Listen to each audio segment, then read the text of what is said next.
Teetotaler is an artisan tea business set up by Amber Hudson and Paul Sunderland. After initially selling at local markets, the hard-working young couple recently took the leap to set up their own shop. But now, running the business has left them with no time to live. To help them de-stress and get their work-life balance back, we sent in growth guru Linda Haley. So tell me about Teetotaler and how you got started. Both myself and Amber just have an absolute love of tea. So we kind of just decided to start making our own blends. From there, we started selling at the markets and it just grew organically. Something a bit different. We're just experimenting a lot, and it's just trying to show there's so many options with tea. You know, so much flavour profiles. There's the health benefits, and then we're just trying new brewing methods to say you can go home and just try and experiment with something new. How do you find it working together? Really about trust. Yeah. So he sort of trusts my creative ideas, and then I trust him when he says, just step back, think about it overnight, and go on to the next day. I think we've actually become a lot stronger together. I mean, because you're life partners and business partners. Yeah, and sometimes it's when we've done like pretty long nights trying to organise stuff, it gets a bit stressful. You've started with a pretty complex business model. Are you a bit stretched? Yes. Okay. It's just myself and Amber running the business. So in terms of, as you're operating your business, what you need to do now is to start thinking about what's retail, what are market sales, and what are wholesale. Yeah.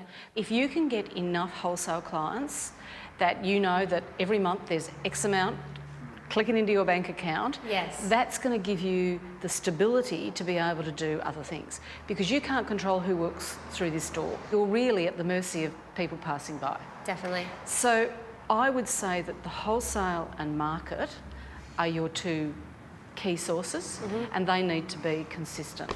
It's just us at the moment, so when do you think we should be hiring staff to help us out? With the market stall, you've got an opportunity to train someone up just on the market stall. So almost look for a couple of people that could perhaps back you up at markets to start with, then maybe start running the market stalls, then bring them into retail. So have you thought about what kind of hours you're going to open here? We're thinking of going from about Wednesday to Saturday, opening the shop. So a few people have told me if you're not open a few days a week in retail, it looks like you're not, trying hard enough, or... That can be true. That's what we're a bit worried about. However, inconsistency is worse. Yes. As long as you set your hours and stick to them. Yes. That's the most important thing. In retail, you only get one chance. Yep. After the break, Linda shares her tips for balancing life outside the business.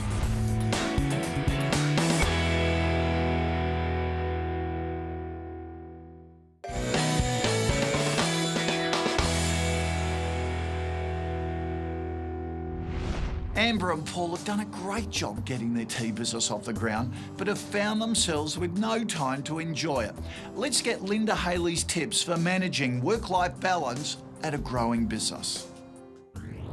So you guys have got a hell of a lot going on. Yes. How do you cope with the stresses of it all? What are you doing at the moment? Probably not really coping that well. We're just focused on...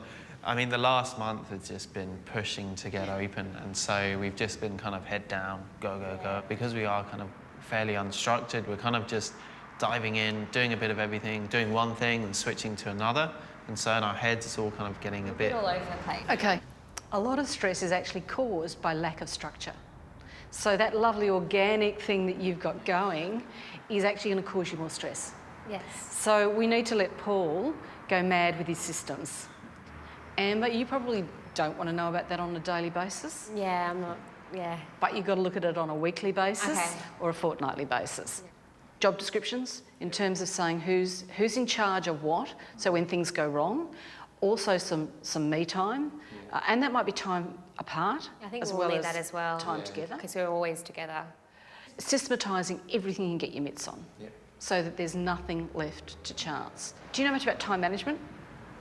No. Okay, if you think about all the tasks you've got to do, what you tend to do in your stage, in the start-up stage, is you treat them all equally. Yes. So you need to schedule time for the important things. Yes. So Amber, if you're going to do sales, you might say, well, I'm going to do my sales on a Monday morning and a Wednesday afternoon. Yeah. So you've got your urgent stuff, you've got your important stuff, Then you've got your future planning stuff. So maybe once every 6 months, you actually spend an afternoon doing the future planning. Okay.